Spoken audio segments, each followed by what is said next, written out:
Everyone, welcome to the pre secure में हम लोग क्या करते हैं? प्री सिक्योर में हम लोग करते हैं MCQ based on the current affairs. तो आज हम लोग प्री सिक्योर कर रहे हैं 19 अप्रैल का। तो 19 अप्रैल से बिहू वीक में हमने प्री सिक्योर कवर नहीं किया है, तो इसमें एज यूजुअल प्री सिक्योर में वो do 5 MCQs।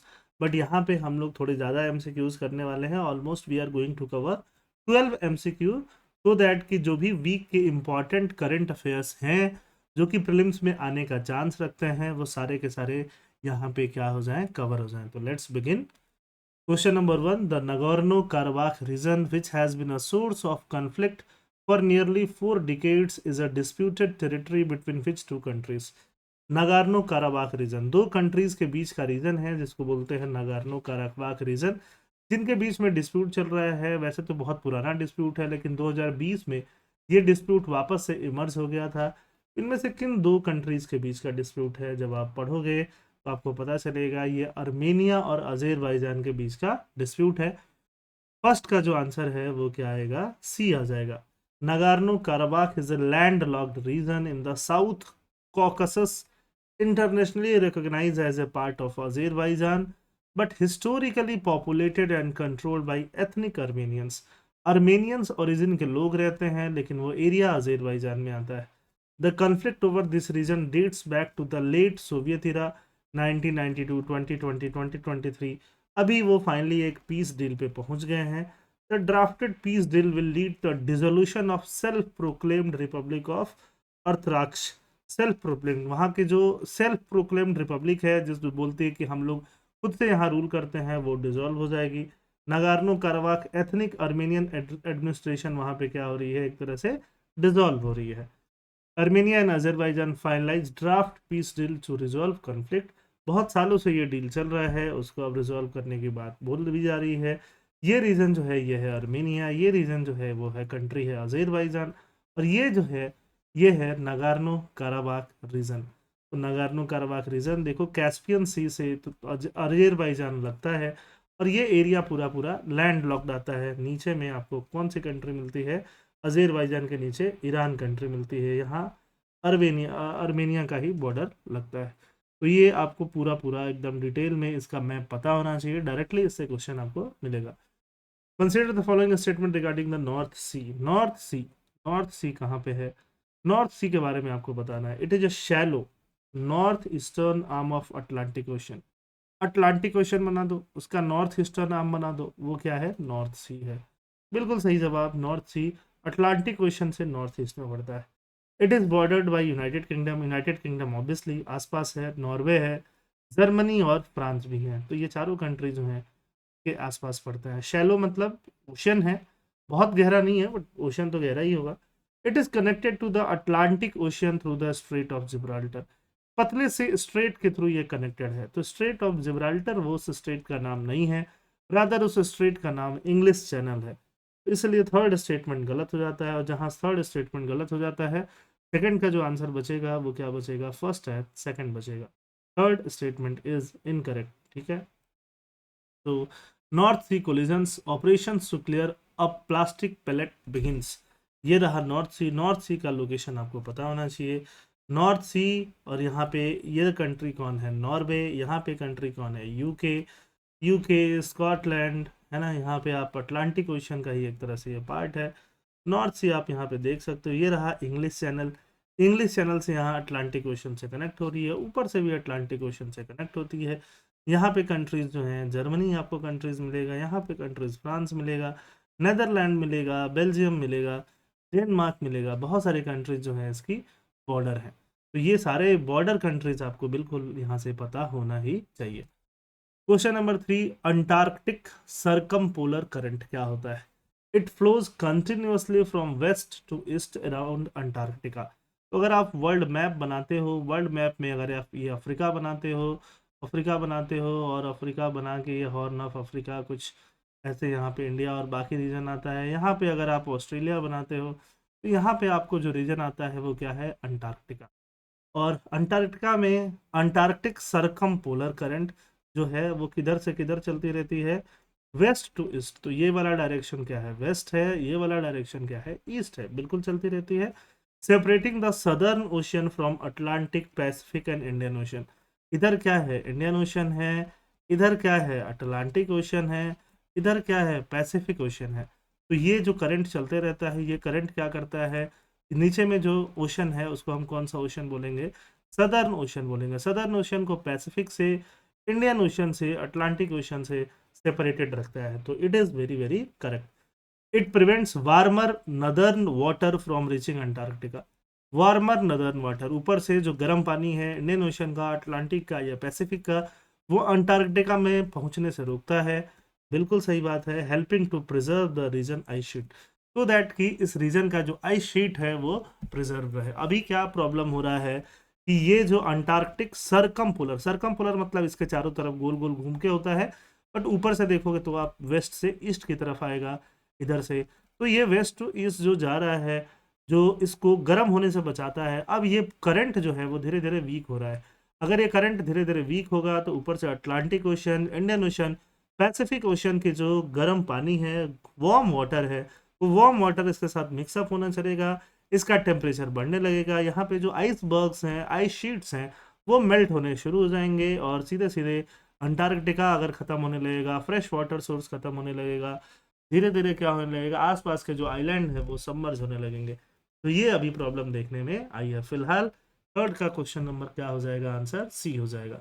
By 2050 it may weaken by 20%, जो आपका अंटार्कटिक सरकमपोलर करंट है 20% से वीक हो सकता है। ये रहा आपका अंटार्कटिका, ठीक है। Earth strongest ocean current would slow down by 20% by 2050 in a high emission future, क्योंकि इमिशन जो है बहुत ज़्यादा हो रहा है। ब्लड मून किसको बोलता है, ऐसा मून जो दिखाई नहीं दे उसको क्या बोलोगे, ब्लड मून बोलते हो। रेडिस, बिल्कुल, यहाँ पे अगर सन है, यहाँ पे अगर अर्थ है, तो अगर पीछे में मून चला जाए, मून जाके पीछे में छुप जाए, ऑब्वियसली सन जो है बड़ा है, सन से छोटा अर्थ है, अर्थ से भी छोटा मून है, कुछ ऐसे ऐसे जो है इधर चला जाए, इसको हम लोग मून जो है, इस मून को हम लोग कौन सा मून बोलेंगे, ब्लड मून बोलेंगे। A blood moon occurs when Earth comes directly between the sun and the moon. That is very very correct. During a total lunar eclipse, जब लूनर छुप जाता है, moon is completely with in earth umbra. Earth umbra इसको क्या बोलते हैं, अर्थ umbra बोलते हैं। डार्केस्ट शेडो, अर्थ के डार्केस्ट शेडो में ये छुप जाता है। It appears red orange due to the scattering of sunlight, sunlight के स्कैटरिंग की वजह से एटमोसफियर में ये कैसा दिखता है, बिल्कुल रेड ऑरेंज के जैसा दिखता है। Which result in the phenomena being referred to as the blood moon. तो फोर्थ का जो दोनों ऑप्शन है 1 and 2 both are correct option. Blood moon, total lunar eclipse, stunning photos of our celestial neighbor turning red over the Americas। America के ऊपर ये photo देखने के लिए मिला। तो अगर ये सन है, या अर्थ है, या मून है, सन से ऐसे अगर आप डॉटेड लाइन ड्रॉ करते हो, इस रीजन को क्या बोल सकते हो, अम्ब्रा बोल सकते हो। आई रिपीट, क्या बोल सकते हो, अम्ब्रा। और ये जो रीजन होता है जहाँ पे थोड़ी थोड़ी लाइट पहुंचेगी, उसको क्या बोल सकते हो, पेनम्ब्रा बोल सकते हो। तो मून जब अम्ब्रा में चला जाता है उस समय ब्लड मून दिखाई पड़ता है, ठीक है। Red light passes through and falls on to the moon, तो ये क्या हो जाता है, blood moon. Match the following wild life sanctuary with their respective state. Wild life sanctuary को उसके स्टेट्स के साथ मैच करना है। ये तीनों वाइल्ड लाइफ सेंचुरी जो है वो न्यूज में चल रही थी। Lanka Malleswara wild life sanctuary. अब लंका से नाम लगता है कि चलो श्रीलंका के पास, तमिलनाडु के पास होगा, है ना, तो बताओ सही है कि गलत। Bhagwan Mahavir wild life sanctuary, Idukki wild life sanctuary, Idukki Kerala में है, Idukki wild life sanctuary is in Kerala. Lanka Malleswara wild life sanctuary is also in Andhra Pradesh and Bhagwan Mahavir wild life sanctuary is also in Goa. तीनों न्यूज में चल रहे थे, तीनों का लोकेशन आपको पता होना चाहिए। फिफ्थ का आंसर क्या हो जाएगा यहाँ पे, सी हो जाएगा, लंका मलेश्वरा कडप्पा डिस्ट्रिक्ट में है भगवान महावीर। दूध सागर वाटरफॉल जो है वहीं पे है भगवान महावीर वाइल्ड लाइफ सेंचुरी में, और इदुक्की जो है केरला में है।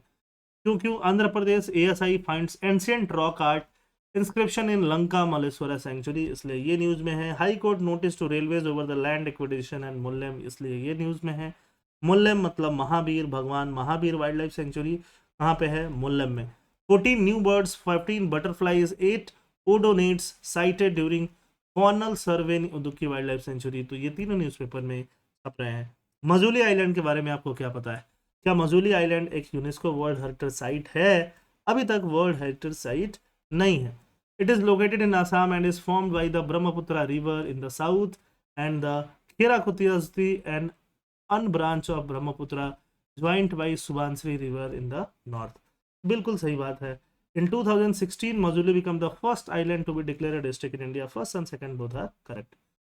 ठीक है, मजूली आइलैंड के बारे में आपको बिल्कुल पता होगा। मजूली आइलैंड कहाँ पे है? आसाम में लोकेटेड है। Formed by the Brahmaputra river in the south, इसके साउथ में ब्रह्मपुत्र रिवर जाती है।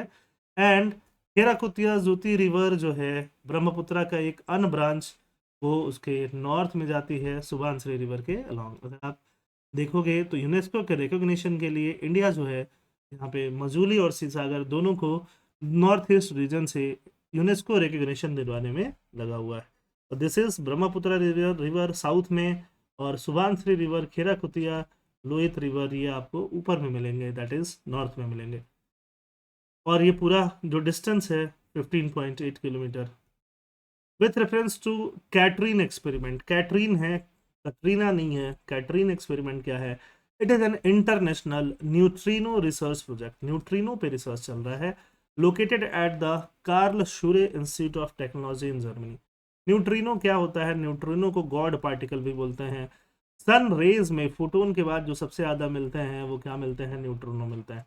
तो one of the most abundant particle in the universe, जो नॉन रिएक्टिव होते हैं, ज़्यादा रिएक्ट नहीं करते हैं, वो न्यूट्रिनो है। तो न्यूट्रिनो पर रिसर्च चल रहा है। कहाँ पे चल रहा है? Karlsruhe institute of technology Germany में।